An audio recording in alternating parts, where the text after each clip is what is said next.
பண்டைய காலத்தில் சேர சோழ பாண்டிய இம்மூவேந்தர்களால் ஆளப்பட்டு வந்தன. பல்லவர்களும் சாம்ராஜ்யத்தை அமைத்து ஆண்டார்கள். ஒரு சில சமயங்களிலே சாளுக்கியர்களும் படையெடுத்தார்கள். சேர நாடு, சோழ நாடு, பாண்டிய நாடு என்று 3 நாடுகளாக பிரிக்கப்பட்டு முறையே சேரன், சோழன், பாண்டியன் ஆண்டு வந்தார். சோழ நாடு, சோழ வளநாடு சோறுடைத்து என்பார்கள். நல்ல காவிரி பாசனம், வண்டல் நீர் நிரம்பி வழுகின்றது. ஆகையினாலே எங்கு பார்த்தாலும் பச்சை பசேல் என்று நெற்பயிர் விளைந்து கதிர் பொங்கி அசைந்து அசைந்து ஆடுகின்றன. கண்கொள்ளாத காட்சி இச்சோழ வளநாடு. சோழ வளநாட்டின் மேற்கு பகுதியின் கோடியிலே அமைந்திருக்கும் திருத்தலம்தான் பிரம்மபுரம் என்று புராண காலம் தொட்டு அழைக்கப்பெறுகிறது. இந்த பிரம்மபுரத்தை தான் தமிழிலே பிரமாபுரம் என்று கூறுவார்கள். இந்த பிரம்மபுரத்திற்கு தோணிபுரம் என்றும் ஒரு பெயர் உண்டு. சட்டநாதபுரம் என்று மற்றொரு பெயரும் உண்டு. காழி என்ற பெயரும் உண்டு. இந்த காழி என்ற பெயரை வைத்துத்தான் இன்று சீர்காழி, சீர் என்றால் ஒழுங்கு என்று அர்த்தம். ஒழுங்கான முறையில் இறைவனுடைய அருளை முறையாக பெற்ற திருத்தலம் சீர்காழி, சட்டநாதபுரம், தோணிபுரம், பிரம்மபுரம், பிரமாபுரம். இப்படி அநேக பெயர்கள், 12 பெயர்கள் கூறப்படுகின்றன இந்த புராண வரலாற்றிலே சீர்காழிக்கு. ஒரு காலத்தில் பிரம்மதேவன் அங்கு இறங்கி இறைவனை தவம் இருந்து வரம் பெற்றதாக தர வரலாறுகள் எல்லாம் கூறுகின்றன. சட்டநாதபுரம் என்றும் பெயர் உண்டு. பெருமானுக்கு அங்கே சட்டநாதன் என்று ஒரு பெயர் உண்டு. இப்பொழுது இந்த சட்டநாதபுரம் என்று அழைக்கும் பெருமுடியான பிரமாபுரம் ஆகிய தோணிபுரம் ஆகிய சீர்காழியினுடைய பெருமையை பார்க்கிறோம். நாற்புறமும் பச்சை பசேல் என்று நஞ்சை பயிர் விளைகின்ற திருத்தலம். எங்கு பார்த்தாலும் கண்களை குளுமையாக்கக்கூடிய பச்சை நிறம். பச்சைமா மலைபோல் மேனி பவளவாய் கமல செங்கண் அச்சுதா அமரர் ஏரே ஆயர்தம் கொழுந்தே என்னும் இச்சுவை தவிர யான் போ இந்திர லோகமாலும் அச்சுவை பெரினும் வேண்டன் அரங்கமா நகருளானே என்று பாடக்கூடிய வைணவர்கள் எல்லாம் இத்திருத்தலம் வழி வருவார்களானால் சட்டநாதனாகிய சிவபெருமான் இவர்கள் கண்களுக்கு சக்கரதாரியாக காட்சியளிப்பார். வைணவர்களுக்கு சக்கரதாரியாகவும் சைவத்தை சார்ந்தவர்களுக்கு சட்டநாதனான சிவபெருமானவாகவும் காட்சியளிக்கின்றார். அங்கே அற்புதம் என்ன? சைவம் வேறு வைணவம் வேறு அல்ல, விஷ்ணு வேறு சிவன் வேறு அல்ல, ரெண்டுமே ஒன்றுதான் என்று வருகின்ற பக்தர்கள் அனைவருக்கும் எடுத்து காட்டுகின்ற பெரும் திருத்தலம் இச்சீர்காழி திருத்தலம். இந்த சட்டநாதரை எத்தனையோ பெயர்கள் பூஜை செய்து கொண்டிருக்கிறார்கள். சட்டப்படி பூஜை செய்கின்றவர்கள் வெகு குறைவு. அப்படி இந்த சட்டநாதருக்கு சட்டப்படி பூஜை செய்கள் எத்தனையோ பேர். அவர்களில் மிக முக்கியமானவர் சிவபாத ஹிருதயர் என்று பெயர். அந்தனர், நல்ல பக்தர். பிரம்ம முகூர்த்தத்துக்கு முன்பே எழுந்திருப்பார். அருகிலே ஓடுகிறாள் காவிரி. அங்கு போய் ஸ்நானம் முடித்து அனுஷ்டானங்களை முடித்து தன் கடமைகளை எல்லாம் முடித்து இல்லம் திரும்பி பஞ்சாயத்தன பூஜைகளையும் முடித்து இறைவனுக்கு அபிஷேகத்திற்கு வேண்டிய பால், தயிர், தேன், பன்னீர், சந்தனம், பழரசங்கள், எண்ணெய், பஞ்சகவ்யம், பஞ்சாமிர்தம், சந்தனம், விபூதி இவைகளை எல்லாம் எடுத்துக்கொண்டு வில்வங்கள், புஷ்பங்களை எல்லாம் எடுத்துக்கொண்டு ஆலயத்திற்கு சென்று முறையாக வழிபடுகின்றார் இந்த சிவபாத ஹிருதயர். இவருக்குற்ற ஒரு மனையாள். அவள் பெயர் பகவதி அம்மையார் என்று பெயர். இவர் பெயர் சிவபாத ஹிருதயர். என்ன அழகான பெயர்! எந்த நேரமும் சிவபெருமானுடைய திருவடிகளை இதயத்திலே வைத்து பூஜிக்கின்றவரா. ஆனால் ஊரிலே உள்ளவர்கள் எல்லாம் இவர் எப்படி அழைப்பார்கள் தெரியுமா? பெரியவரே என்றுதான் அழைப்பார்கள். அதோ பெரியவர் வரார், அதோ பெரியவர் வரார், பெரியவரே நமஸ்காரம். அப்படி மரியாதைக்கு உகந்தவர். காரணம், இல்லை என்று இவர் இல்லம் தேடி எவனாவது வந்தால் இல்லை என்ற சொல் இவர் வாக்கிலே இல்லை. இல்லை என்று வந்த ஏழை எளியவர்களுக்கு தன்னிடத்தில் இருப்பதை கொஞ்சம் கூட எண்ணாமல் எடுத்துக் கொடுக்கும் தயாளசீலர். காதறிந்த ஊசியும் வாராது கடை வழிக்கு பட்டினத்து அடிகளார் அனுபவத்தினாலே எடுத்து கூறுகிறார். நாம இதை கேட்கிற போது நமக்கு வேடிக்கையா தான் இருக்கும். சற்று நினைத்து பார்த்தால் தான் அதனுடைய கருத்து உள்ளத்திலே தைக்கும். எதை எடுத்துக்கொண்டு போகிறோம்?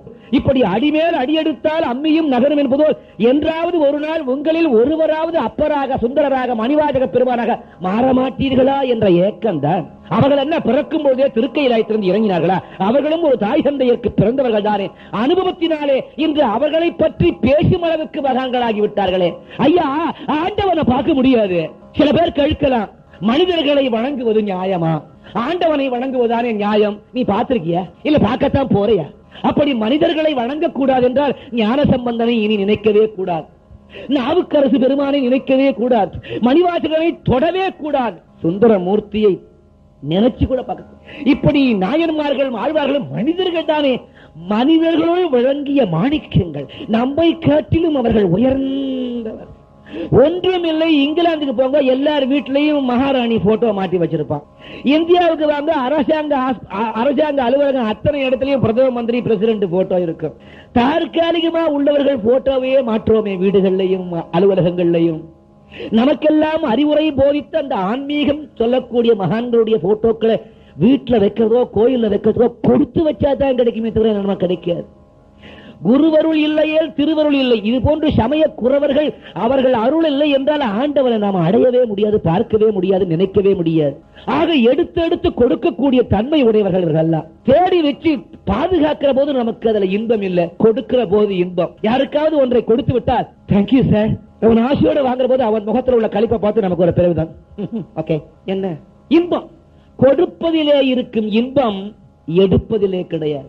அப்படி இந்த சிவபாத ஹிருதயர் தன் இல்லம் நோக்கி யார் வந்தாலும் சரி, இல்லை என்று சொல்லாமல் ஈந்து கொடுக்கக்கூடிய தன்மையுடையவர். இவருடைய காலத்திலேதான் சமண மதம் பரவலாக வந்து நம்முடைய சனாதன மதமாகிய இந்து சமயத்தை தாக்கியது, சைவ சமயத்தை தாக்கியது, வைணவ சமயத்தை தாக்கிய மனம் பொறுக்காத சிவபாத ஹிருதயர் இவர் சட்டப்படி பூஜை செய்கின்றவர் உள்ளத்தோடு.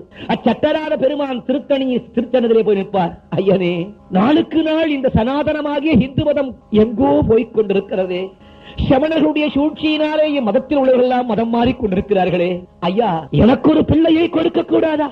எனக்கோ வயதாகிவிட்டது, இனி நான் சமணர்களை எடுத்து நிற்க இயலாது. எனக்கு ஒரு பிள்ளை கொடுத்து அந்த பிள்ளையேனும் நம்முடைய சனாதன மதத்தை காப்பாற்றக் கூடாதா என்று வேண்டுவார். என்னே அருள், என்னே ஆச்சரியம். வேண்டிய அடுத்த நாளே பகவதி அம்மையார் கருவுற்றார். இவர் கௌண்டன்ய கோத்திரத்தை சார்ந்தவர். கோத்திரம் என்பது ஒவ்வொரு பரம்பரைக்கும் மூலாதாரமாக உள்ள மகரிஷிகள் யாரோ அந்த மகரிஷிகளை வைத்துதான் கோத்திரம் என்று கூறுவது. கோவிலுக்கு செல்லுவோமானால் சில பேர் அர்ச்சனைகள் செய்யும் பொழுது சிவாச்சாரியர் கேட்பார், உங்கள் நட்சத்திரம் என்ன, உங்கள் கோத்திரம் என்ன, உங்கள் பெயர் என்ன? அந்த கோத்திரம் என்றால் என்ன? நட்சத்திரம் என்பது பிறந்த ஸ்டார், பெயர் ஏதோ இவன் தாய் தந்தையர் வைத்தது. கோத்திரம் கோத்திரம்ங்கிறார்களே, அப்படின்னா என்னன்னா இந்த பரம்பரை தோன்றுவதற்கு முன் இப்பரம்பரைக்கு மூதாதையர்களாக இருந்த மகரிஷிகளுடைய பெயரை தாங்கி வருகின்ற பரம்பரைக்கு தான் கோத்திரம் என்று பெயர். சில பேருக்கு கோத்திரம் தெரியாது, சிவ கோத்திரங்க, விஷ்ணு கோத்திரங்க, ராம கோத்திரங்க, அப்படி கோத்திரங்களே கிடையாது. மகரிஷிகளை மூதாதையர்களாக வைத்து துவங்குவதுதான் கோத்திரம். அது நம் எல்லோருக்கும் உண்டு.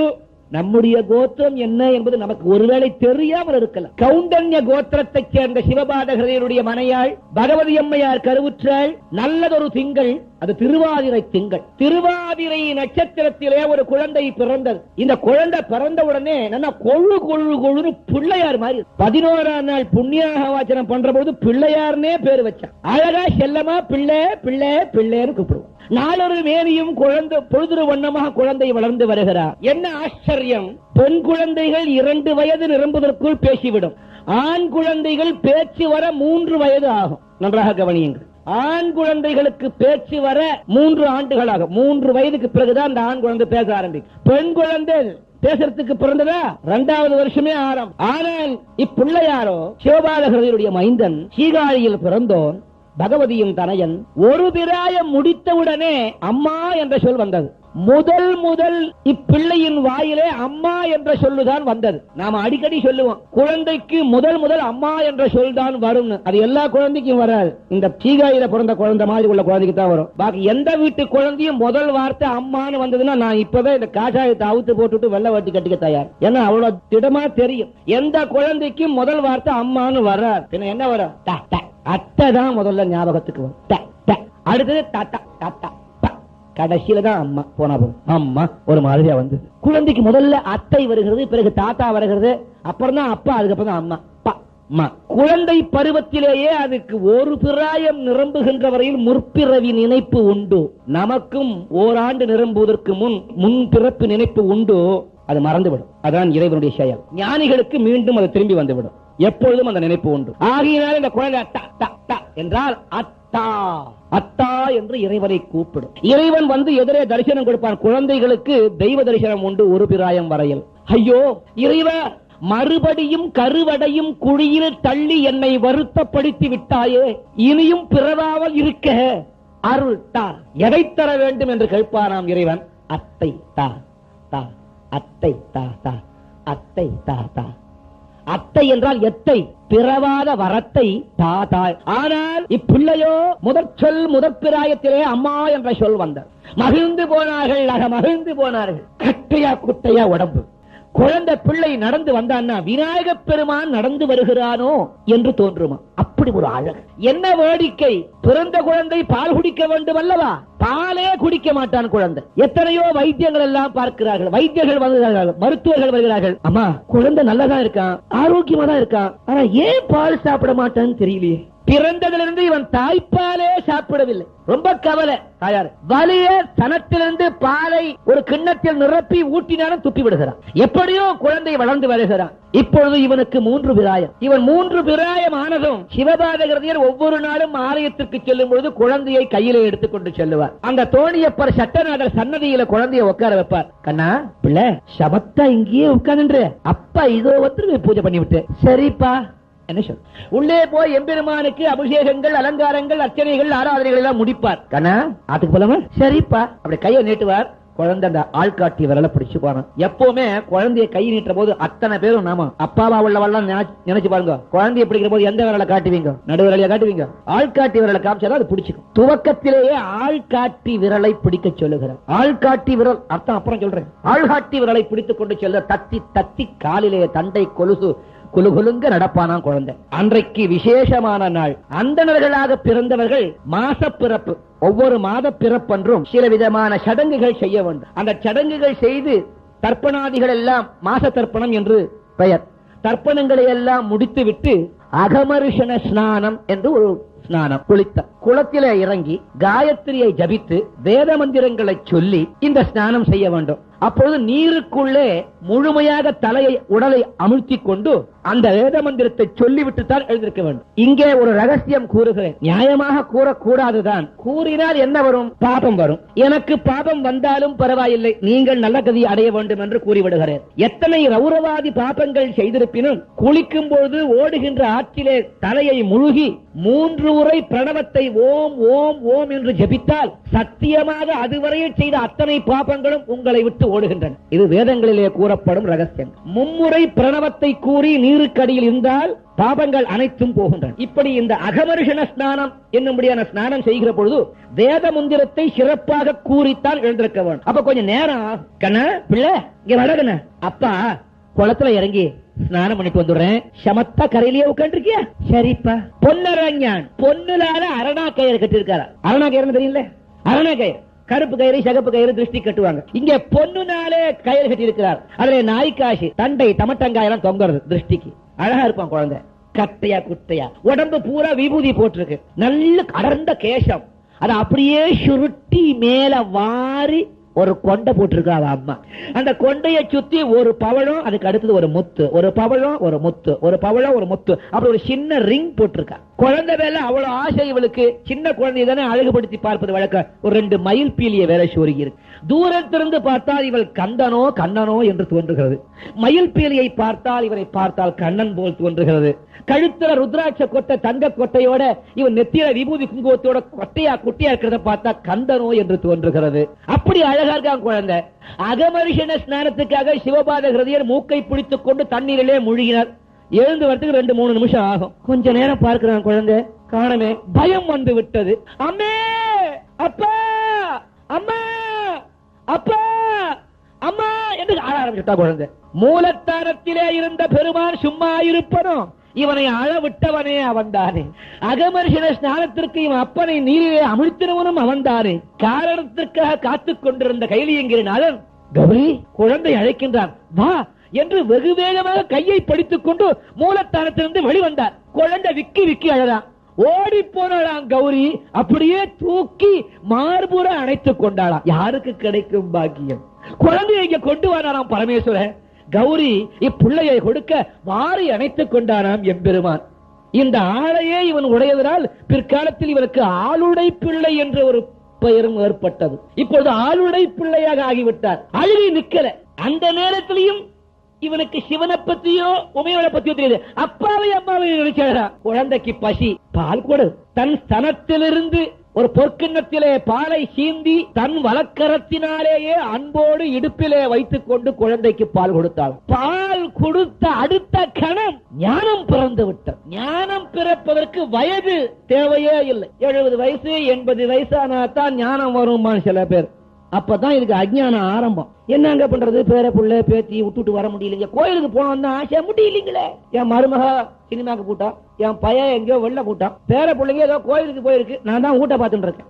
இவன் தலையெழு. ஞானத்திற்கு வயது கிடையாது, எந்த வயதிலேயும் வரலாம். 3 பிராயம் நிரம்பிய இக்குழந்தை ஞானத்துடைய சம்பந்தத்தோடு இருக்கிற ஞான சம்பந்தனாக மாறுகிறார். அம்மையே அப்பா ஒப்பில மணியே, அம்மையே அப்பா ஒப்பிலா மணியே என்று ஆனந்த கூத்தாடி கொண்டு பாடுவார். கௌரி, நாம் வந்த காரியம் பூர்த்தியாகிவிட்டது, புறப்படு. அப்படியே குழந்தையின் கண்ணெதிரிலேயே அப்படியே அந்தர்த்தியானமான ஆகாச மார்க்கமாக கோபுரத்திலே போய் அங்கிருந்து குழந்தைக்கு ஆசி செய்கிறார். கோபுரத்தில் போய் நிற்கிறான் பகவான் உமையவளோடு. அங்கிருந்து ஞானசம்பந்த பெருமானை பற்றி ஆசீர்வதித்தார். குழந்தை அழுதுட்டு இருக்கா. சாப்பிட்ட பால் கடைவாய் வழியாக வழிந்து கொண்டிருக்கிறது. மேலெல்லாம் பால் துளிகள். அகமரிஷன ஸ்நானம் முடித்து வெளியே வந்த சிவபாதகரியர் படிக்கட்டுல பார்த்தார். குழந்தைய காணோம். கண்ணா கண்ணா எங்கடா போயிட்டு, டே கண்ணா வந்து பாக்க. குழந்தை அழுகை நின்று நிற்கிறான். கிட்ட வந்தார். ஏண்டா கண்ணா, நான் உன்னை படியிலேயே உட்காருன்னு சொன்னேனே, அதுக்குள்ள உன்னை ஆறுங்க வர சொன்னா, நல்ல காலம் உன்னை காண மேனட்டும், வாடா கண்ணா என்று இப்படி தூக்கினார். தூக்கும் பொழுது பார்க்கிறார், வாயில பாய் கடவாய் வழியா பால், மேலெல்லாம் பால் சென்றிருக்கு. கண்ணா ஏது பால், உனக்கு 6 பால் கொடுத்த? குழந்தை ஞான சம்பந்தன் நினைக்கிறானா, என் தந்தை இப்பொழுது அஜ்ஞானத்தில இருக்கிறார். இவருக்கு சாட்சாத் எம்பெருமான் படியலாம் கடந்த சுத்த பிரம்ம வஸ்து, வேதங்களினாலும் கரை காண முடியாத எந்த ஒரு வேதாந்த விளக்கத்திற்கு அப்பாற்பட்ட பரம்பொருள் உண்டோ, அந்த பரம்பொருளான பரமேஸ்வரனும் உமையவளமும் தான் வந்து பால் கொடுத்தாள் என்று சொன்னால் என் தந்தை நம்ப மாட்டாரே, சொன்னாலும் புரியாதே என்று ஒரு எண்ணம். உமையவளுடைய பால் சாப்பிட்டத்திலே இருக்கிற ஒரு போதை. குழந்தை பதில் சொல்லாமல் இருக்கிறார். எப்பொழுதுமே கேட்ட கேள்விக்கு டனார் டனார் என்று பதில் கூறக்கூடிய குழந்தை பதில் சொல்லாமல் இருப்பதை பார்த்த உடனே வந்தது கோபம். இவர் எப்பொழுதுமே கைத்தடியுடன் புறப்படுவார். மூளையிலே சாத்தி வைத்த கைத்தடியை எடுத்தார். அவன் ஒரு கையை பிடித்துக் கொண்டார். பால் கொடுத்தது யார் சொல் என்று ஓங்கினார். அப்பா எனக்கு பால் கொடுத்ததா? அதோ இவன் கண்ணுக்கு தெரிகிறார் உமையவரும் பரமேஸ்வரனும், அவர் கண்ணுக்கு தெரியலையே. யாரடா கொடுத்தார்? அதோ பாருங்கள் அப்பா. தோடுடைய செவியன்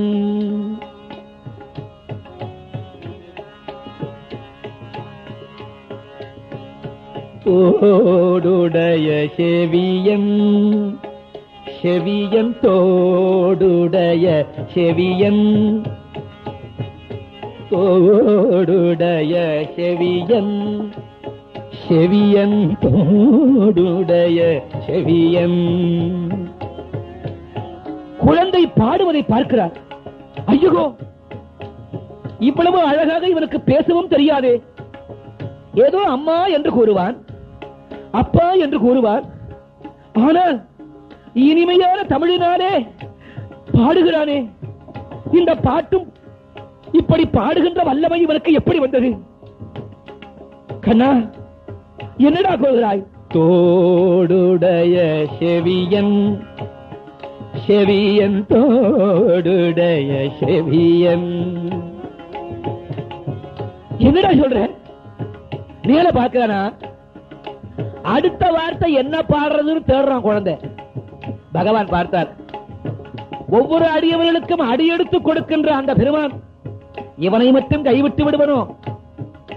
அந்த நேரம் பார்த்து நந்தி தேவரை அழைப்பான். அந்த இடபம் வந்து நிற்குமா. ஞான சம்பந்தன் பார்க்க அதன் மீது ஏறி அமர்ந்தானா.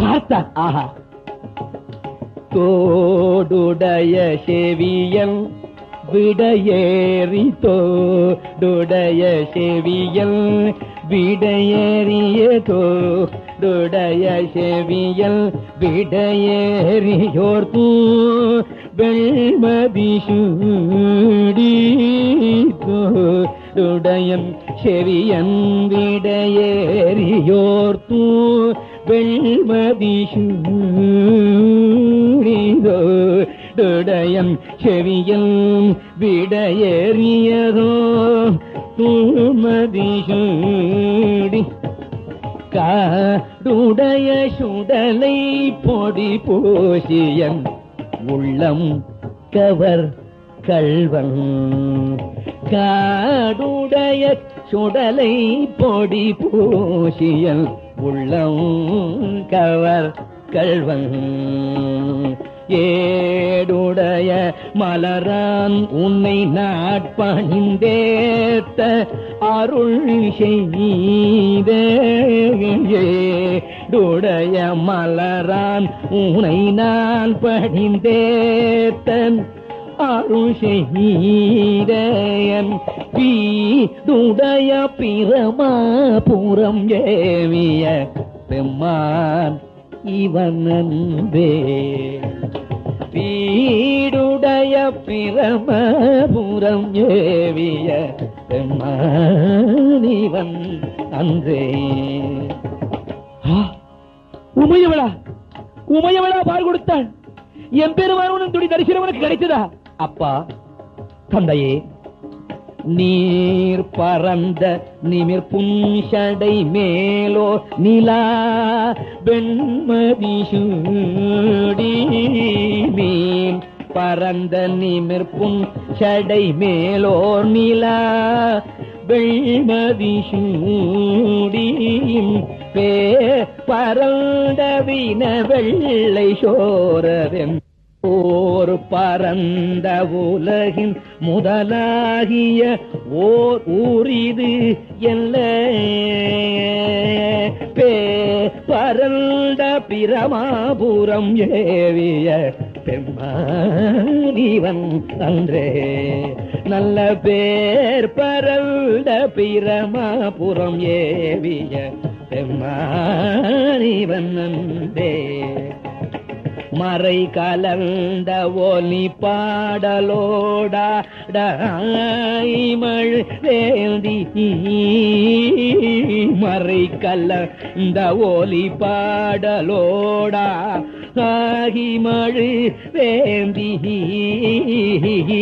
இறை கலந்த வினை வெள்வனை சோரையன் உள்ளம் கவர் கள்வன் கரை கலந்த கடியார் பொழி நீடுயர் சோலை கதிர் சிந்த கரை கலந்த கடியார் பொழி சோலை கதிர் சிந்த பிறை கலந்த பிரமாபுரம் ஏவிய பெம்மானிவனந்தே பிறை கலந்த பிரமாபுரம் ஏவிய பெம்மானிவன் அந்தே. இவன் பாடி முடிப்பதற்குள் ஆலயத்தில் இருந்த அத்தனை சிவாச்சாரியர்கள், அடியார் பெருமக்கள், பக்தர்கள் ஒருங்கு திரண்டார்கள். அத்தனை பேருக்கும் இவனொரு நாள் அங்கே ஜோதி தரிசனம் கிடைத்ததாம். அசரீரியாக எம்பெருமான் பேசினான். உமையவள் தன் திருக்கரத்தால் பால் கொடுத்த எம் பிள்ளையவன், இவன் ஆளுடை பிள்ளை, ஞான சம்பந்தன் என்று அருள் வாக்கு பிறக்க குழந்தையை தூக்குவதா அல்லது அவன் திருவடியிலே விழுந்து தொழுவதா என்று துடிக்கிறாராம் சிவபாதகரை. குழந்தை காலில் விழுந்து வணங்குறதா? ஐயோ, என் குழந்தைக்கு இறைவனுடைய தரிசனமா? உமையவளே வந்து பால் கொடுத்தாளா? பகவதி பகவதி, இத்தனை நாள் உன் பால் சாப்பிடாமல் இருந்தானே, ஏனென்று தெரியுமா? உமையவள் பால் சாப்பிட வேண்டும் என்று இறைவனுடைய கட்டளை போலும். என்னே பாக்கியம்! காலில் விழுந்து வணங்குவதா அல்லது கையிலாக கொடுத்து தூக்கி தோளிலே வைப்பதா? துடிக்கிறார். பார்த்தான் ஞானசம்பந்தன். தந்தையே தூக்குங்கள். ஆனந்தம் தாங்கலையா? தூக்கினாரா? தோல்ல வச்சுண்டா அது குறைச்சல்.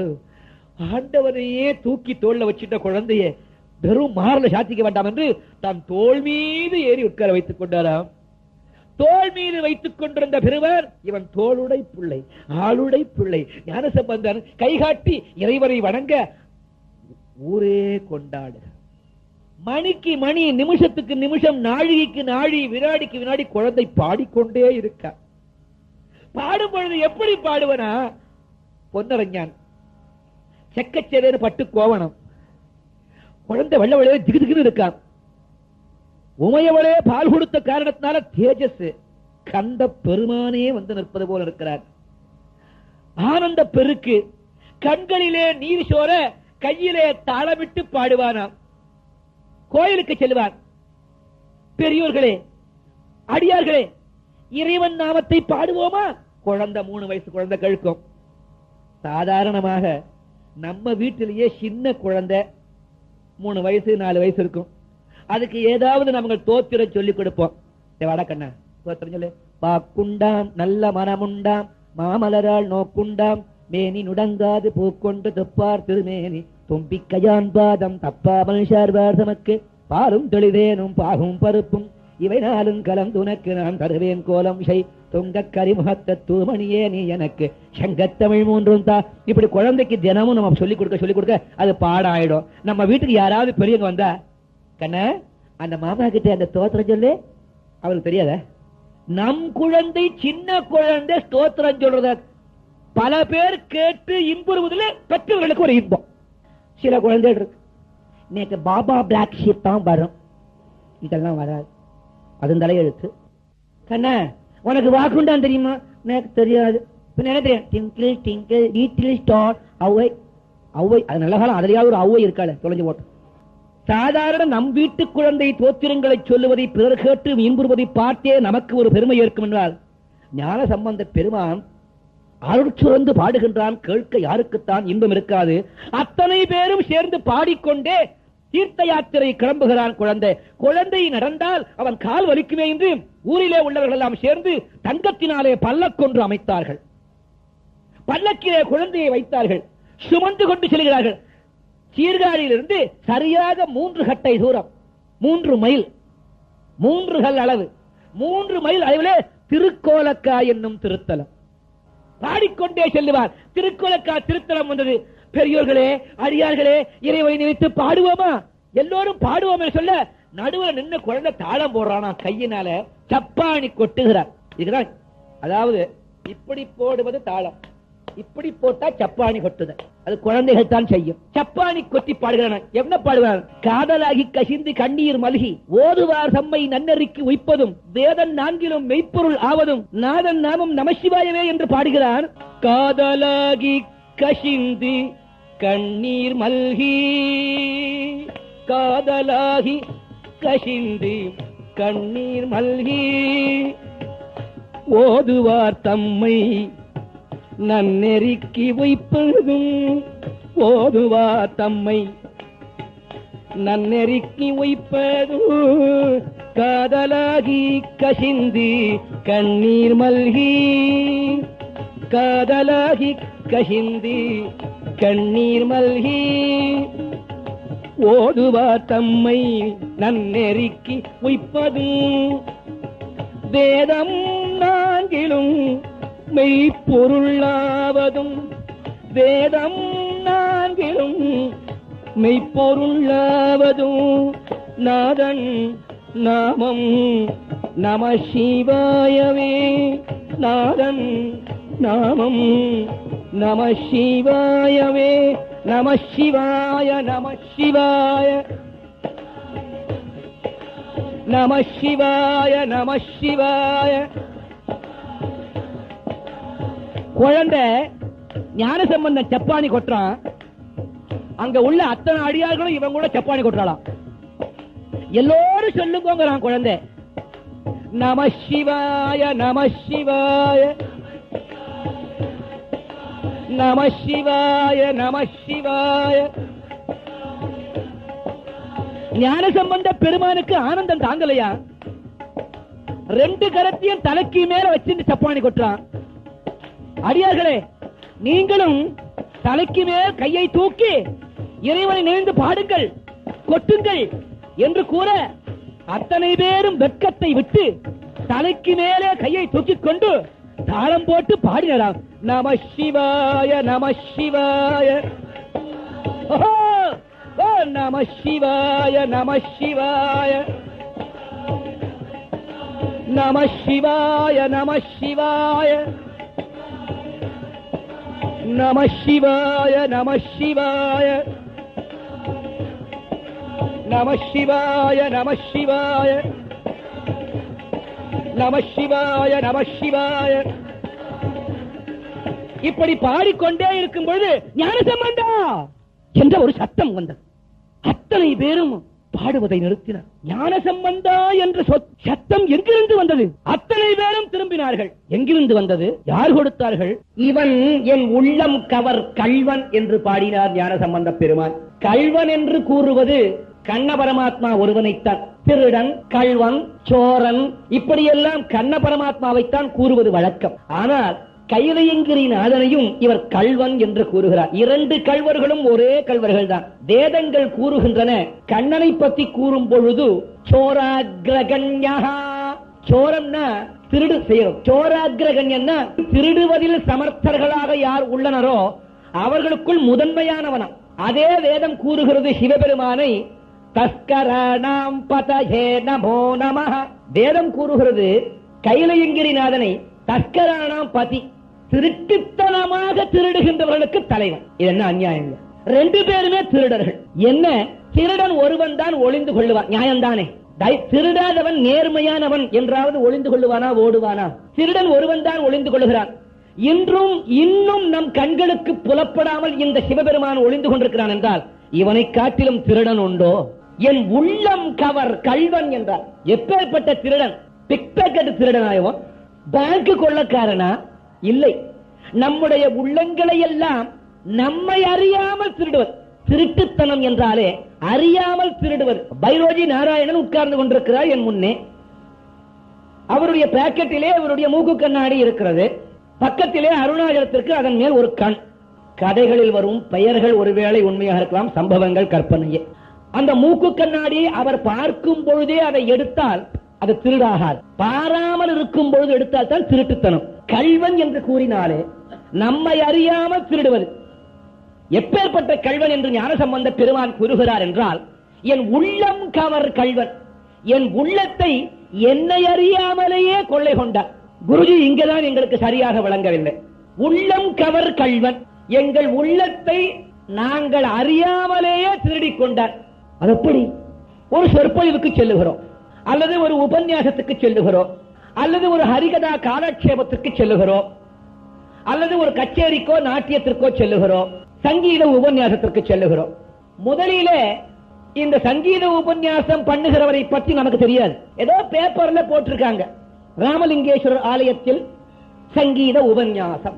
யாரோ சாமியார் வந்திருக்காரு, ஐயா எப்படி சுமாரா பாடுவாரா, எப்படி பேசுவார் என்று ஒருவனுக்கு ஒருவன் கேட்பான். என்னமோ அவரும் ரொம்ப நாளா வந்துகிட்டு இருக்கார், ரொம்ப நாளா வரதுனால சரியா தான் இருக்குன்னு நினைக்கிறேன். ஐயா வாங்கலாம் போலாம். ரெண்டு பேருமா காடியில ஏறினாங்க. ராமலிங்கேஸ்வரர் கோயில் வாசல்ல வந்து வண்டியை நிப்பாட்டினாங்க. உள்ளுக்கு வந்தாங்க. ஒருவருக்கு வந்த இருவர்ல ஒருவருக்கு பேச்சு கேட்பது பிடிக்கும், மற்றவருக்கு பேச்சு அவ்வளவா பிடிக்காது. கொஞ்சம் சங்கீதத்துல ஈடுபாடு, மியூசிக் ரொம்ப பிடிக்கும். ரெண்டும் கலந்ததுதானே சங்கீத உபன்யாசம். இதுல என்ன வேடிக்கை தெரியுமா? முக்கியமாக இந்த சங்கீதம் கேட்கிறாரு அவருக்கு கொஞ்சம் மோகன ராகம்னா பிடிக்கும். அதிகமா மோகன ராகம் யாராவது பாடினா ரொம்ப பிடிக்கும். இந்த உபன்யாசம் கேட்கிறவருக்கு உபன்யாசகர் ஏதாவது இடையிடையிலே வேடிக்கையா ஏதாவது சிரிக்கும்படியா சொன்னா ரொம்ப பிடிக்கும். அன்னைக்கு பாருங்க, இந்த உபன்யாசகர் மோகன ராகத்துல கண்ணன் சொன்னதென்ன கீதையிலே அதை கருத்தில் கொள்வாய் உந்தன் வாழ்க்கையிலே. கண்ணன் சொன்னதென்ன கீதையிலே அதை கருத்தில் கொள்வாய் உந்தன் வாழ்க்கையிலே. அண்ணன் தம்பி சுற்றம் என்பதெல்லாம், அண்ணன் தம்பி சுற்றம் என்பதெல்லாம் உந்தன் அறிவில் குழப்பம் தரும் பாசம் என்றான். கண்ணன் சொன்னதென்ன கீதையிலே அதை கருத்தில் கொள்வாய் உந்தன் வாழ்க்கையிலே. அவன் பெயரை சொல்லி கடமையை செய், அதன் விளைவுகள் அவனுக்கே அர்ப்பணம் செய். எவன் எதை செய்தாலும் அவன் அறிவான், அந்த எண்ணத்தின் தரம் கண்டு பலம் தருவான். கண்ணன் சொன்னதென்ன கீதையிலே அதை கருத்தில் கொள்வாய் உங்கள் வாழ்க்கையிலே. அன்றுதான் முதல் வந்தார். இவருக்கு மோகன ராகம் ரொம்ப பிடிக்கும். தமிழ் பாட்டு இன்னும் நன்னா பிடிக்கும். மோகனமும் பிடிக்கும், தமிழ் பாட்டும் பிடிக்கும். தமிழ் பாட்டு மோகனம் பாடின உடனே வீட்டுக்கு திரும்பி போனார். போற வழியில காடியில, how did you feel that Kannan வரும் கீதையில? Oh, he sang beautiful. I think I would like to come tomorrow also. இவர் யாரையா வர சொன்னா? இவரை அறியாமல் உள்ளம் இழுக்குது. இதுதான் உள்ளம் கவர் கள்வன். இப்படி நம்மை அறியாமலேயே நம்முடைய உள்ளத்தை கவரக்கூடியவனாம் எம்பெருமான். ஞானசம்பந்த பெருமான் நினைத்தாரா இத்தோடுடைய செவியன் விடையேறி வருவான் என்று? பீடுடைய பிரமாபுரம் ஏவிய இப்பெம்மான் இவன் முந்து வந்து நிற்பான் என்று இவன் எண்ணினானா? இல்லை. நினையாத நேரத்திலே நினைப்பிற்கு அப்பாற்பட்ட அந்த நிமலன் வந்து நின்று இவன் உள்ளத்தை கொள்ளை கொண்டான். உள்ளத்தினாலேயே உள்ளத்தை கவருவது. இப்படி உள்ளம் கவர் கள்வன் என்று கூறுகிறார். அப்படி கூடிய ஞானசம்பந்த பெருமான் அடியவர்களை புடைசூழ அங்கிருந்து சீகாழியிலிருந்து 3 மைல் தூரத்தில் இருக்கும்படியான திருக்கோலக்கா திருத்தலம் வந்தார். அடியார்கள் புடைசூழ இவர் சிவாய நமஹ நம சிவாய, சிவாய நமஹ நம சிவாய என்று நாமத்தை சொல்லிக் கொண்டு சப்பாணி கொட்டுக்கொண்டு, சப்பாணி என்றால் இப்படி கொட்டுவது, இப்படி கொட்டிக்கொண்டு ஆடுகிறார். திடீரென்று ஒரு சத்தம் வருகிறது. ஞானசம்பந்தா நிறுத்து. என்ன அநியாயம் குருஜி, எந்த கதையில இருக்கு? நல்ல நேரத்தில் நிறுத்துன்னு சொன்னவன் சுந்தரமூர்த்தி பெருமான் சடங்கவி சிவாச்சாரியருடைய மகளை திருமணம் புரிந்து கொள்ளும் பொழுது திருவெண்ணைநல்லூர் பெருமான் கிழவேடம் பூண்டு தடுத்தாட்கொள்ள வந்தான். நிறுத்து என்று கூறினான். ஞானசம்பந்தருடைய சரித்திரத்திலே அப்படி இருப்பதாக இதுவரையில் நாங்கள் கேட்கவில்லையே, இனிமேல் கேளுங்களே. நிறுத்து என்ற சத்தம் வந்தவுடனே அனைவரும் நிறுத்தினர். ஆச்சரியப்பட்டார்கள். சத்தம் எங்கிருந்து வந்ததாம்? திருக்கோலக்காவில் வீற்றிருக்கும் பெருமான் சிவலிங்கத்திலிருந்து வருகிறது சத்தம். எம்பெருமான் நிறுத்து என்று சொன்ன ஞானசம்பந்த பெருமான் இருகரம் குவித்தார்.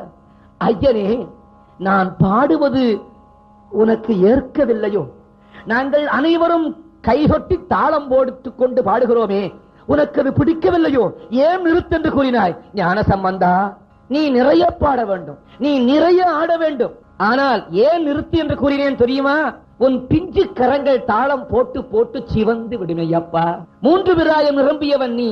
உன் கைகள் எல்லாம் தாமரை ரோஜா மலர் இதழ்கள் போன்று மிருதுவாக இருக்கின்றனவே. நீ ஆவேசத்திலே ஓங்கி அடிக்கின்றாய், கையோடு கையை சப்பாணி கொட்டுகிறாய். உன் கைகள் சிவந்து விடுகின்றனவே என்று நொந்து யாம் நிறுத்தச் சொன்னோம். இனி கைகளில் தாளம் போட வேண்டாம். இதோ என்று லிங்கத்திலிருந்து பொற்கிண்ணாரத்தை தூக்கி எறிந்தானாம். ஞானசம்பந்தர் திருக்கரத்தை வந்து விழுந்தார். இனி கிண்ணாரமிட்டு பாடு, உன் கைகள் சிவக்காமல் இருக்கட்டும் என்று பொற்கிண்ணாரம் கொடுத்தான் எல்லாம் வல்ல இறைவன் திருக்கோலக்கா திருத்தலத்திலே திருஞான சம்பந்தமூர்த்தி. இப்படி அடியவர்கள் குழாத்துடன் பல திருத்தலங்களை எல்லாம் சுற்றி கொண்டு மீண்டும் சீகாழி வருவார். அன்று இவருக்கு பிறந்த நாள். இப்பிறந்த நாளை ஒட்டி அக்கம் பக்கத்தில் உள்ள திருத்தலங்களில் உள்ள அனைவரும் ஞானசம்பந்த பெருமான் உமையவளினாலேயே அமுதூட்டப்பட்ட நிலையில் உள்ளார் என்று தெரிந்து கொண்டு இப்பெருமானின் பிறந்த நாள் விழாவினை கொண்டாட அக்கம் பக்கத்து திருத்தலங்கள் உள்ள அனைவருமே வீடு வாசல் அனைத்தையும் விட்டு ஓடி வருகிறார்கள். இப்படி வந்தவர்கள் தான் தில்லையிலிருந்து ஆண்டவன் கூறினான் நாவுக்கரசு பெருமானை பார்த்து, நாவுக்கரசா, அவனுடைய பிறந்த நாள் இன்று. இப்படி 3-4 நாட்கள் கொண்டாடுவார்கள். அதனால் தான் தில்லையில் ஒருவருமே இல்லை. ஐயனே, அப்படி என்றால் அடியேனும் அப்பெருமானை காண சென்று வா என்றான் இறைவன். நாவுக்கரசு பெருமான் தில்லையிலிருந்து புறப்பட்டு வருவார். ஞானசம்பந்த பெருமானை காண வந்தார். இதற்கிடையே என்ன ஆயிற்று? திருக்கோலக்கா திருத்தலம் சுற்றி கொண்டு இப்படி பல திருத்தலங்களை சுற்றி கொண்டு வருகிற ஞானசம்பந்த பெருமான் மதுரை வழியாக வந்து திரும்புங்க திருவதிகை வந்தார். திருவதிகையில எங்கு சென்றாலும் இறைவன் ஞானசம்பந்த பெருமானோடு நேருக்கு நேர் பேசுவார். திருவதிகை வந்தவுடனே எம்பெருமான் கூறினார் ஞானசம்பந்தனை பார்த்து, ஞானசம்பந்தா, இத்திருத்தலத்திலே உன்னை போன்ற ஒரு திருத்தொண்டனை யாம் உருவாக்கியுள்ளோம் தெரியுமா என்று கேட்டார். யார் என்று வினவ நாவுக்கரசருடைய சரித்திரத்தை திருவதியிலே எம்பெருமான் ஞானசம்பந்தருக்கு போதித்தார். திருவதியிலே ஞானசம்பந்தருக்கு நாவுக்கரசர் கதையை கூறிய இதே பெருமான் தில்லையிலே நாவுக்கரசருக்கு ஞானசம்பந்தர் கதையை கூறுவார். ஒருவருக்கொருவரை பார்க்க வேண்டும் என்று ஆவலை தூண்டி விடுகிறான் இறைவன். சாதுக்கள், ஞானிகள், மகான்கள், அடியார்கள் ஒருவரை ஒருவர் கண்டுவிட்டார். அந்த காலத்திலே அப்படி ஒரு பிரேமையாம் கட்டிக் கொள்வார்கள். அந்த காலத்திலே இப்பொழுது ஒரு அடியார் இன்னொரு அடியாரை பார்ப்பது அரிது. எங்கே நம்ம வசூல இவன் கவுத்து போடுவானோ அவனுக்கு பயம், நமக்கு வர கூட்டம் இவனுக்கு போயிடுமோனு இவனுக்கு கலவலை. ஆனால் உண்மையான அடியார்கள் ஒரு அடியாரை மற்றொரு அடியார் காணும் பொழுது கண்ணீர் நெருக நெகிழ நெகிழ மனம் உருகி உருகி விழி நிறைய நிறைய உடல் புலகத்துடன் மார்புற தழுவிக்கொண்டு ஆனந்திப்பார்கள். இப்படி ஞானசம்பந்த பெருமானுக்கு நாவுக்கரசரை காண வேண்டும் என்ற ஆவல் மிகுதியாயிற்று. நாவுக்கரசு பெருமானுக்கு ஞானசம்பந்தரை பார்க்க வேண்டும் என்றும், ஞானசம்பந்தருக்கு நாவுக்கரசு பெருமானை காண வேண்டும் என்றும் ஆவல் ஒருவருக்கொருவர் நிச்சயம் மிகுதியாயிற்று. வழியில் வந்து கொண்டிருக்கிறார் ஞானசம்பந்தர். உடன் வந்தவர்களை எல்லாம் கேட்பார், நாவுக்கரசு பெருமானை நான் காண வேண்டும். ஆண்டவன் குறிப்பிட்டதை பார்த்தார். இப்பொழுது நிச்சயமாக அவருக்கு ஒரு 90 பிராயமாவது இருக்கும். நல்ல கிழமாகத்தான் இருப்பார் என்று நினைக்கிறேன். ஆண்டவன் கூறிய சரிதத்தை கேட்கும் பொழுது அவர் வயது மிகுந்தவராகத்தான் இப்பொழுது காணப்பட வேண்டும். அப்பேற்பட்ட பெரியவர். என்னே ஆனந்தம், என்னே ஆனந்தம். இறைவனாலேயே நாவுக்கரசன் என்று பெயர் கொடுக்கப்பட்டவராக விளங்குகிறாரே. எனக்கு கூட அப்படி ஒரு பட்டப்பெயர் கிடைக்கவில்லையே. ஊராராக பார்த்து ஞானத்தோடு சம்பந்தம் உடையவன் என்று ஞான சம்பந்தன் என்று அழைக்கிறார்களே தவிர இறைவனே எனக்கு ஒரு சிறப்பு பெயர் கொடுக்கவில்லையே. இப்படி நாவுக்கரசன் என்று ஆண்டவனாலேயே பெயர் கொடுக்கப்பட்ட இவரை நேருக்கு நேர் பார்த்தால் எப்படி அழைப்பது? நாவுக்கரசரே என்று அழைக்கட்டுமா? திருநாவுக்கரசரே என்று அழைக்கட்டுமா? இல்லை பூர்வம் அருள் நீக்கு என்று அழைக்கட்டுமா? நியாயமில்லை. இவ்வளவு பெரிய மகானை சரியான மரியாதை உள்ள வார்த்தைகளால் தான் அழைக்க வேண்டும். என்ன அழைப்பது? ஓ, பிராயம் நிரம்பியவர், சமண மதம் தென்னகத்தில் குடிபுகா வண்ணம் காத்து நிற்கும் பெருமான், எந்நேரமும் சிவத்தொண்டு செய்கின்ற சீருடைய அடியார், என் தந்தைக்கு ஒப்பானவர் இவர். அப்பனே என்று அழைக்கட்டுமா? அப்பனே, அப்பன் என்று அழைத்தால் அங்கு கொஞ்சம் மரியாதை குறைவாக காணப்படுகிறது. மரியாதை சொல்லாக அவரை யாம் அப்பர் என்றே அழைப்போம். இப்படி நினைத்துக் கொண்டு வருகின்ற ஞானசம்பந்த பெருமான், எல்லோரும் பல்லக்கிலே இவரை சுமந்து வருகிறார்கள். இத்தனை பேரும் பல்லக்கில் சுமந்து வந்தாலும் இத்தனை பேரும் நம்மை பல்லக்கிலே சுமந்து வருகிறார்களே என்ற ஆணவம் இல்லாமல் இருகரம் குவித்த வண்ணம், என் தந்தைக்கொப்பான பெரியோர்களே, எப்படி நடக்க முடியாத ஒரு குழந்தையினை தந்தை தன் தோளிலே சுமந்து கொண்டு செல்லுவாரோ அதுபோல் மாயையாகிய இவ்வுலகிலே நடக்க தெரியாத இவ்வேழையேன் எளியனை பூமியிலே நடக்கக்கூடாது என்று கருதி என் தந்தைக்கொப்பான நீங்கள் அனைவரும் தங்கள் தோள் மீது அன்புடன் பாசத்துடன் சுமந்து வருவதைக் கண்டு நான் மிகவும் கடமைப்பட்டிருக்கிறேன், ஆனந்தப்படுகிறேன், நன்றி உள்ளவனாக விளங்குகிறேன். உங்களுடைய திருவடியின் தாள்களை வணங்கி வேண்டிக் கொள்ளுகிறேன். நாவுக்கரசர் என்ற ஒரு பெருமான் திருவதிகையிலே எம்பெருமான் அவருடைய திருக்காரையினை எனக்கு கூறியுள்ளார். அன்று முதல் இவரை காண வேண்டும், காண வேண்டும், காண வேண்டும் என்று நான் ஏங்கி தவித்துக் கொண்டிருக்கிறேன். ஒவ்வொரு திருத்தலமாக வந்து கொண்டிருக்கிறோமே, இங்கு எங்காவது நாவுக்கரசு பெருமான் இருக்கிறாரா என்று தாங்களில் யாராவது ஒருவர் சென்று விசாரித்து வந்தார். அப்பெருமானின் தாள்களில் விழுந்து வணங்கி பிறவி பயனை அடையலாம் என்று எண்ணுகிறேன். அந்த நாவுக்கரசு பெருமான் எங்குற்றார், அந்நாவுக்கரசு பெருமான் எங்குற்றார் என்று கேட்கிறார். திடீரென்று ஒரு சத்தம், ஞானசம்பந்த பெருமானே, தேவரீர் விழைக்கும் அந்த நாவுக்கரசன் இங்குற்றேன். என்ன, நாவுக்கரசர் இங்குற்றாரா? எங்குற்றி சுவாமி? அப்பரே, அப்பரே. உடனே அழைக்கிறார், அப்பரே எங்குற்றி, எங்குற்றே, எங்குற்றி, எங்குற்றேன். சத்தம் எங்கிருந்து வருகிறது? பல்லக்கு கீழிருந்து வருகிறதா? எட்டி பார்க்கின்றார். ஞானசம்பந்த பெருமானுடைய பல்லக்கை நாவுக்கரசரும் சுமந்து வருகிறாரா? நாம் சுமப்போமா? நம்மை காட்டிலும் பெரியவர்கள் வந்தால் காலை தொட்டு வணங்குவதையே ஏதோ அவமானம் என்று எண்ணுகிற காலம் இது. 4 பிராயம் நிரம்பிய குழந்தையை 90 பிராயம் நிரம்பிய இக்கிழம் சுமந்து வருகிறார். கீழே குதித்தார் ஞானசம்பந்தர். ஐயோ அப்பரே, இது என்ன நியாயம், இது என்ன அநியாயம்? தேவரீர் எம்மை சுமப்பதோ? நியாயமில்லை, நியாயமில்லை. தங்களை அல்லவோ நான் சுமக்க வேண்டும் என்று இவர் அவர் காலில் விழ, அவர் இவர் காலில் விழ, மார்புற தழுவிக்கொண்டு ஆனந்தம். எத்தனை நேரம், எத்தனை நாட்கள் இப்படி சென்றன என்று கணக்கிட முடியாதாம். அப்படி ஒருவருக்கொருவர் அந்த மெய்யன்பினாலே கட்டுண்டு இன்பமுற்று நிற்கிறார்கள். ஒருவரை ஒருவர் குசலம் விசாரிப்பார்கள். ஞானசம்பந்த பெருமான் எந்த திருத்தலங்களுக்கெல்லாம் சென்று வந்தார் என்று அப்பர் கேட்கிறார். அப்பர் சென்ற திருத்தலங்களுடைய பெருமைகளை எல்லாம் ஞானசம்பந்தர் கேட்கின்றார். இவர்கள் இருவரும் ஒருவருக்கொருவர் அன்போடும் அறிவோடும் பக்தியோடும் பேசுகின்ற பேச்சினை குழுமி இருக்கிற அடியார்களெல்லாம் கேட்டு மகிழ்கிறார்களாம். இப்படி ஒரு சங்கம் கிடைக்குமா? அப்படி கிடைத்த சங்கத்தை விடலாமா என்று அனைவரும் அப்படி குழுமி நிற்கிறார்கள். இருவரும் ஒருவருக்கொருவர் பேசிக் கொண்டனர். அப்பரே, இனி நாம் இருவரும் இணைந்தே தீர்த்த யாத்திரை செய்வோமா என்று கூறி இருவரும் இணைந்து இறைவன் நாமத்தை கூறிக்கொண்டு பல திருத்தலங்களை தரிசித்துக் கொண்டு வருகிறார்கள். சிவாய பரமேஸ்வராய ஜெகதீஸ்வராய நமவோ.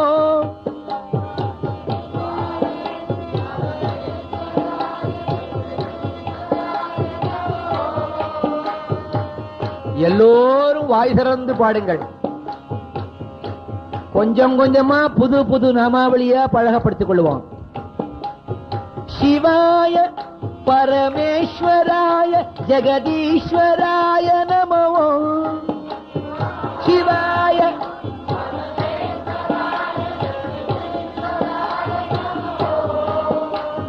சிவாய பரமேஸ்வராய ஜெகதீஸ்வராய நமவோ. சிவாய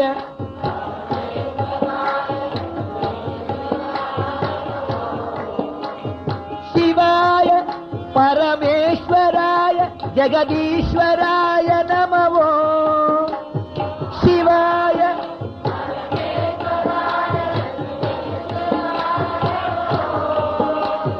பவாய குணசம்பவாய சிவதாண்டவாய நமவோ. பவாய குணசம்பவாய பவாய குணசம்பவாய சிவதாண்டவாய நமவோ. பவாய குணசம்பவாய சிவாய பரமேஸ்வராய சசிசேகராய நமவோ.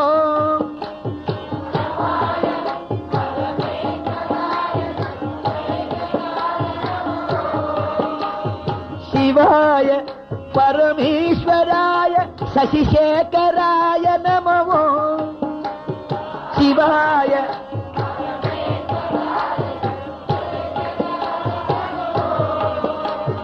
பவாய குணசம்பவாய சிவதாண்டவாய நமவோ. பவாய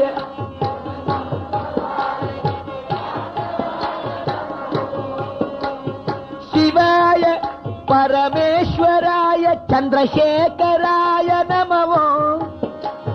சிவாய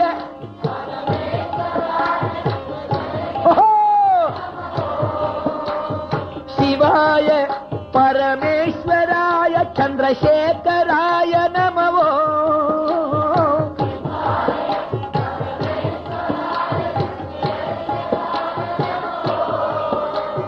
பவாய குணசம்பவாய சிவதாண்டவாய நமவோ. பவாய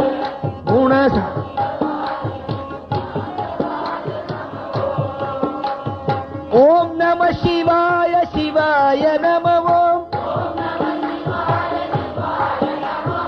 ஓம் நம சிவாய சிவாய நமவோ. சில பேருக்கு இன்னும் வெக்கம் ஒட்டிக்கிட்டு இருக்கு. விசிருஜ்ய லஜ்ஜாம் யோதீதே மன் நாமானி நிரந்தரம் குலகோட்டி சமாயுக்தோ லபதே மாமகம் பதம் என்கிறான் இறைவன். வெட்கத்தை விட்டு எவன் என்னுடைய நாமத்தை சொல்லுகிறானோ அவனை தானடா நான் கவனிப்பேன் என்று கூறுவான். உங்களை பற்றி எனக்கு நன்னா தெரியும். இறைவன் நாமத்தை சொல்லும் பொழுது யாரெல்லாம் சொன்னாலும் அஞ்சாதே நெஞ்சமே ஐயன் கருணையை பாடு. யாரெல்லாம் சொன்னாலும் அஞ்சாதே நெஞ்சமே ஐயன் கருணையை பாடு. முடிந்தால் அளவோடும் ஜதியோடும் ஆடு. யார் என்ன சொன்னாலும் அஞ்சாதே நெஞ்சமே ஐயன் கருணையை தாளம் போட்டு பாடு. ஓம் நம சிவாய சிவாய நமவோம். ஓம் நம சிவாய சிவாய நமவோம். ஓம் நம சிவாய சிவாய நமவோம். ஓம் நம சிவாய சிவாய நமவோம். ஓம் நம சிவாய சிவாய நமவோம். ஓம் நம சிவாய சிவாய நமவோம். ஓம் நம சிவாய சிவாய நமவோம். ஓம் நம சிவாய சிவாய நம ஓம் நம பார்வதி பதயே.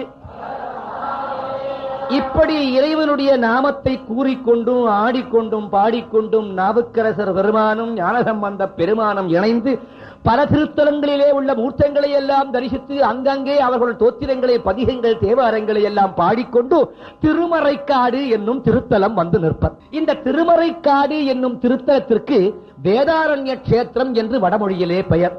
கடற்கரையிலே அமைந்திருக்கும் புண்ணியமான பூமி. மறை என்றால் வேதம், அரண்யம் என்றால் காடு, வேதாரண்யம் என்றால் மறைக்காடு. அதற்கு ஒரு பெருமை சொல் திருமறைக்காடு, ஸ்ரீ வேதாரண்ய கஷேத்திரம். இப்ப எங்க ஊர்ல புதுசா ஒரு பழக்கம் வந்திருக்கு தெரியுமா? இப்ப இந்த ஸ்ரீ போட்டா ஒத்துக்க மாட்டாங்க. திரு திரு திரு கபாலீஸ்வரர் அருள்மிகு திரு. இப்படிதான் ஒரு குரு சிஷ்யன் இருந்தா. ஆசிரமத்துக்கு பல பெரியவர்கள் வந்தாங்க. அதுல சுப்பிரமணியன் ஒருத்தர் இந்த ஆசிரமத்துக்கு ரொம்ப வேண்டப்பட்டவர். உள்ள வந்த உடனே இந்த சிஷ்யன் நேரா போனான். குருவே, நம்ம சுப்பிரமணியன் வந்திருக்கார். ஏய் வாடா இங்க. ஐயோ, என் தலையெழுத்து, நீ எனக்கு சிடனாக வந்தாயே. என்ற ஆசிரமத்துக்கு ஒரு பெரியவர் வந்தா மரியாதையா சொல்லணும், திரு சுப்பிரமணியம் வந்திருக்கார். இனிமே அப்படியே சொல்றேன் குருவே, இனிமே எது சொன்னாலும் திரு சேர்த்து சொல்லல, உன்னை திருகி விடுவேன். நிச்சயமா திரு சேர்ப்பேன். பூஜைக்கு பால் வச்சிருந்தார். பூனை வந்து குடிச்சிட்டு போயிடுச்சு. சிஷ்யா, குருவே எங்கடா பாலை காணும்? திரு பூனை திரு வந்து திருபாலை திரு குடித்து திருச்சென்று திருவிட்டது. எங்க திருவை உபயோகப்படுத்துறதுன்னு தெரியல. இனிமே இந்த திருவை பயன்படுத்தினே படவா கொன்னு விடுவேன். மாட்டே. ஆசிரமத்துல ஏராளமான சாமான்கள் இன்னைக்கு ராத்திரி திருடம் வந்தா எல்லாத்தையும் தூக்கி. எங்கடா சாமான காணோம்? டன் வந்து டிக்கொண்டு போனான். டன் வந்து டிக்கொண்டு போனான் சுவாமி. என்னடா நீங்க தான் திருவை சேர்க்க சொல்லப்படாதீங்களே. திருடன் வந்து திருடி கொண்டு போனான். திரு இருக்க, டன் வந்து டிக்கொண்டு போனான்.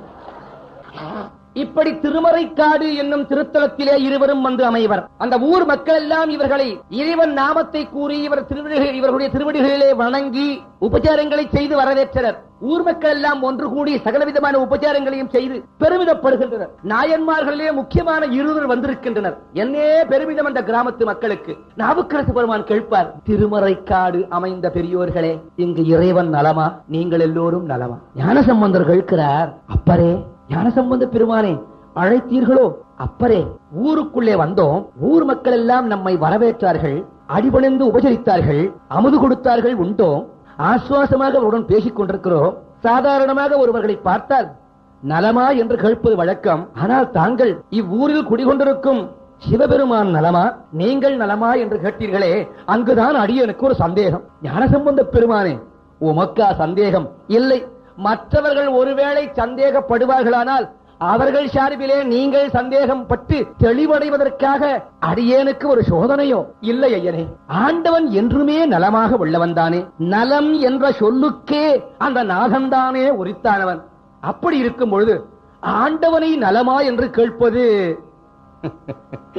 ஞானசம்பந்த பெருமானே, தேவரீர் அறியாததும் உண்டோ?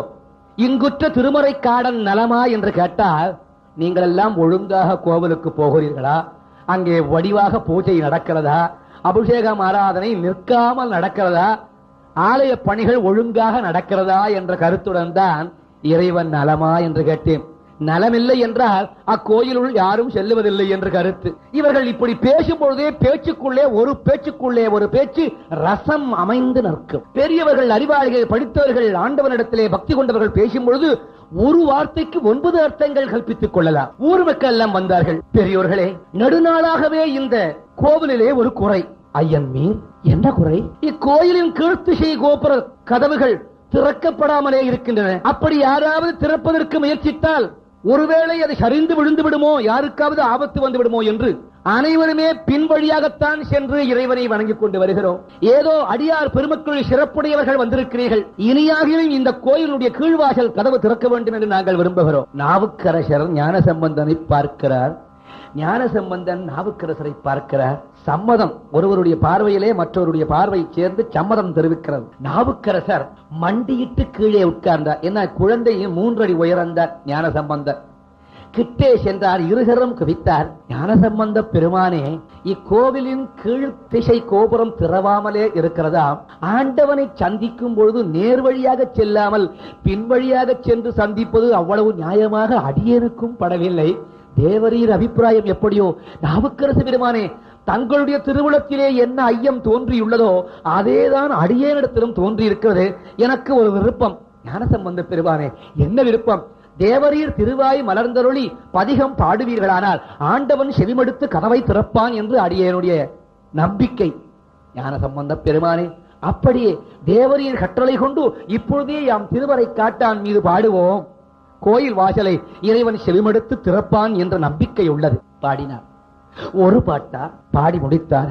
இரண்டாவது பாட்டு பாடி முடித்தார். மூன்றாவது, நான்காவது, 5, 6, 7, 8, 9, 10, 11 பதிகங்கள் பாடினார். 11வது பதிகம் பாடி முடித்தவுடனே பதியாக இருக்கக்கூடிய எம்பெருமான் பசுபதி அனுகிரகிக்க கோயில் கதவுகள் எந்த விதமான சேதாரமும் இல்லாமல் ஆலய மணி ஓசைகளுடன் தானாக திறந்து கொண்டன். அத்தனை பேரும் சிவாய நமஹா திருச்சிற்றம்பலம், சிவாய நமஹா திருச்சிற்றம்பலம் என்று கூறிக்கொண்டு கோயில் உள்ளே சென்றனர். ஞானசம்பந்தர் செல்ல, அவர் பின்னே கைகட்டிக் கொண்டு நாவுக்கரசர் செல்ல, அத்தனை பேரும் சிவன் மீது கைகுவித்து சிவாய நமஹா, சிவாய நமஹா, சிவாய நமஹா, சிவாய நமஹா என்று கூறிக்கொண்டே உள்ளே சென்று ஆண்டவனை வழிபட்டனர். வரும்பொழுது ஊர் மக்கள் நன்றி நவின்றார்கள். நாவுக்கரசு பெருமானே, பாட்டினாலும் கதவினை தானாக திறக்க முடியும் என்ற ஆச்சரியத்தை இன்றுதான் கண்டோம். என்னே ஆச்சரியம்! பதிகம் பாடியும் கதவுகள் தானாக திறக்கும்படியான அளவுக்கு இறைவன் தங்களுக்கு சக்தி கொடுத்திருக்கிறார். நாவுக்கரசு பெருமான் கூறினார், பாட்டு பாடி கதவை திறக்கத்தான் முடியும் என்று எண்ணாதீர்கள். அதே பதிகம் பாடி ஆண்டவன் கருணையோடு கதவுகளை மூடவும் முடியும். வேண்டுமென்றால் இப்பொழுது பாருங்கள். ஞானசம்பந்த பெருமானே, அடியேனுக்கு ஆக்ஞை பிறப்புத்தீர் பதிகம் பாடி கதவுகள் திறக்க வேண்டும் என்று. இப்பொழுது தேவரீர் பதிகம் பாடி கதவுகளை சாத்தும்படியாக ஆண்டவனை வேண்ட வேண்டும். அதன் பிறகு எப்பொழுதுமே இந்த இவ்வழியாகவே அனைவரும் செல்லுவதற்கு இறைவன் வழி வகுக்கட்டும் என்று கூற, ஞானசம்பந்த பெருமான் நாவுக்கரசருடைய திருவடிகளிலே விழுந்து வணங்கி, தேவரீர் கட்டளையை சிறமேற்கொண்டு இப்பொழுதே பாடுவோம் என்று பதிகம் பாடத் துவங்கினார். தேவாரம் ஒரே ஒரு தேவாரம் தான் பாடினார். ஒரே ஒரு பதிகம் பாடி முடித்தவுடனே கோயில் கதவுகள் வேகமாக சாத்திக் கொண்டன. இதை கண்டதும் நாவுக்கரசு பெருமான் அங்கேயே மூர்ச்சித்து கீழே விழுந்தார். ஞானசம்பந்த பெருமானுக்கு ஒன்றுமே புரியவில்லை. ஐயோ, எங்கிருந்தால் நீர் கொண்டு வாருங்கள், தண்ணீர் கொண்டு வாருங்கள். குளத்திற்கு சென்று தண்ணீர் கொண்டு வந்தார்கள். ஞானசம்பந்த பெருமான் தன்னுடைய திவ்ய திருக்கரங்களினாலே அந்நீரினை எடுத்து நாவுக்கரசருடைய முகத்தில் தெளிக்க, மூர்ச்சை தெளிந்த நாவுக்கரசு பெருமான் கண்ணும் கண்ணீருமாக, ஐயனே ஞானசம்பந்த பெருமானே, இப்பாவியை ஏனையா எழுப்பினீர்? என் உயிர் இப்பொழுதே போயிருக்க கூடாதா? நாவுக்கரசு பெருமானே, என்ன நியாயம் இது? என்ன நியாயம்? நியாயம் அல்லவே. எதற்காக உங்கள் பிராணம் பிரிய வேண்டும்? எதற்காக நீ உயிர் நிற்க வேண்டும்? ஆம் ஐயா, 90 விராயம் நிரம்பியும் இத்தனை வயது ஆகியும் எனக்கு இறைவன் மீது இன்னும் பக்தியே வரவில்லை ஐயா. என்ன நாவுக்கரசு பெருமானே, உமக்கா பக்தி வரவில்லை? சுண்ணாம்பு காலவாயில் இட்டவுடன் மாசில் வீணையும் மாலை மதியமும் நீர் என்று பாடியவுடனே அச்சுண்ணாம்பு திருநீராக மாறி உம்மை குளுமைப்படுத்தியதே. என்ன பக்தி இருந்தால் சுண்ணாம்பு திருநீராக மாறி இருக்கும்? கல்லிலே கட்டி கடலிலே பாய்ச்சும் பொழுது சொற்றுணை வேதியன் சோதி வானவன் என்று நீர் பாடி நற்றுணையாவது நமசிவாயவே என்று தேவரீர் திரு வாக்கு சொன்னவுடனே கல் மிதந்து உங்களை கடலூரிலே சேர்க்கவில்லையா? பக்தி இல்லாத இவர்களுக்கு இப்படி நடக்குமா? உங்கள் பாட்டை கேட்டுத்தானே இறைவனே கதவுகளை தாழ்கிறான். இங்கே எப்படி நீங்கள் பக்தி இல்லை என்று கூற முடியும்? ஞானசம்பந்த பெருமானே, தேவரீர் அடியேனுடைய வார்த்தைகளை செவிமடுத்து அருள் புரிய வேண்டும். 11 பதிகம் பாடின பிற்பாடுதான் ஆண்டவன் செவியே சாய்த்தார். தேவரீர் ஒரு பதிகம் பாடின உடனே கதவை மூடிவிட்டார். உம்முடைய ஒரு பதிகம் பாடின உடனே இறைவன் கேட்கும்படியாக செய்கிற அளவுக்கு உள்ள பக்தி எனக்கு இல்லாது போய்விட்டது. 11 பாடிய பிறகுதானே ஆண்டவன் செவிமடுத்தான். இதை நினைத்தவுடனே ஞானசம்பந்த பெருமான் பக்கத்திலே ஒரு பாறை இருந்தது. அங்கு போய் தன் தலையை மோதிக்க சென்றார். கெட்டேன் கெட்டேன், மோசம் போனேன், கெட்டேன். ஓடினார் நாவுக்கரசர். தலையை தடுத்தார். ஞானசம்பந்த பெருமானே, என்னையா நியாயம்? நீர் ஏன் மோதிக்குகிறீர்கள்? நாவுக்கரசு பெருமானே, இப்பொழுதுதான் எனக்கும் விளங்குகிறது, எனக்கு இன்னும் பக்தியே வரவில்லை. என்ன உமக்கு? உம்முடைய திருவாயினாலே ஆண்டவன் 11 பாடுகள் கேட்க ஆசைப்பட்டார். நீர் பாடத் துவங்கியதும் கதவை திறக்க வேண்டும் என்ற எண்ணமே மறந்து விட்டது. அவன் உலகம் அனைத்தையும் மறந்து உம்முடைய பாட்டிலேயே கவனமாக இருந்து விட்டான். ஆகையால் உம்முடைய பாடல்கள் 11 பாடல்களாவது கேட்க வேண்டும் என்று அவன் ஆவல்பட்டான். நான் பாட துவங்கிய உடனே ஆண்டவன் பார்த்தால் கதவை உடனே சாத்தவில்லை என்றால் இந்த அசடி இன்னும் ஏராளமாக பாடி நம்மை கஷ்டப்படுத்தி விடும் என்று என் பாட்டை ஒரு பாட்டுக்கு மேல் கேட்க விருப்பம் இல்லாமல் ஒரு பாட்டு பாடியவனே முடித்து விட்டார். இப்பொழுதுதான் விளங்குகிறது எனக்கு பக்தி போராது என்று. இப்படி இவர் அவரை பெருமிதப்படுத்த, அவர் இவர் உண்மையான அடியார்கள் இன்னும் தங்களுக்கு பக்தி வரவில்லையே என்றுதான் நினைப்பார்களே தவிர எல்லாம் வந்தது போல் நடிக்க மாட்டார்கள். அதுதான் உண்மையான பக்தி. கற்றது கையளவு, கல்லாதது உலகளவு. அடிக்கடி எனக்கு இந்த எண்ணம் வந்து கொண்டே இருக்கும். ஆண்டவனே, தெரிந்தோ தெரியாமலோ ஆணவத்தை இந்த ஹரிதாஸ் வசம் ஒப்புவித்து விடாது. அதனால்தான் துவக்கத்திலேயே எல்லாம் வல்ல குருநாதன் என்னை இயக்கி பேச வைக்கட்டும். ஏனென்றால் நானே பேசுகிறேன் என்ற எண்ணம் எனக்கு என்று வருகிறதோ அன்று நான் ஒழிந்தேன். ஆகையினால்தான் ஆணவம் வராமல் ஆண்டவன் எதையும் சகித்துக் கொள்ளுவான், ஆண்டவன் எதையும் பொறுத்துக் கொள்ளுவான், அவனை வாயார வைதாலும் பொறுத்துக் கொள்ளுவான். தன் அடியார்களுக்கு ஆணவமோ அகங்காரமோ இருந்தால் ஒரு வினாடியும் ஒரு நாழிகையும் அவன் சகிக்க மாட்டார். ஞானசம்பந்தருடைய சரித்திரம், நாவுக்கரசு பெருமானுடைய சரித்திரமுடைய சம்பவங்களை பார்க்கும் பொழுது இது ஏதோ கதை என்று எண்ணாமல் வாழ்விலே அடியார்களே இப்படி ஆணவமற்று இருந்தார்கள் என்றால், ஆண்டவனோடு நேருக்கு நேர் பேசும் வல்லமை உடையவர்களே ஆணவமற்று இருந்தார்கள் என்றால், நம்போன்றவர்கள் எப்படி ஆணவம் இல்லாமல் இருக்க வேண்டும் என்று கற்றுக்கொள்ளுவதற்காக புராண கதைகளே தவிர ஏதோ பொழுதுபோக்கு என்று நீங்கள் நினைக்க மாட்டீர்கள். சுந்தரமூர்த்தி நாயனாரே, கேட்டீரா இந்த கதையை? சீகாழியிலே குளத்தங்கரையிலே அந்தணர் சுந்தரமூர்த்திக்கு அமுது படைத்துவிட்டு நாவுக்கரசன் சரிதத்தையும் ஞானசம்பந்தன் சரிதத்தையும் இணைத்து கூறுவார். மேலும் ஞானசம்பந்தருடைய சரித்திரங்களையும் நாவுக்கரசருடைய சரித்திரங்களையும் இந்த அந்தணர் வாயிலாகவே கேட்டார் முழுமையாக. குருஜி, அவ்வளவுதானா? நான் தான் அன்னைக்கே சொல்லியிருக்கிறேன், அங்க கொஞ்சம் இங்க கொஞ்சம்.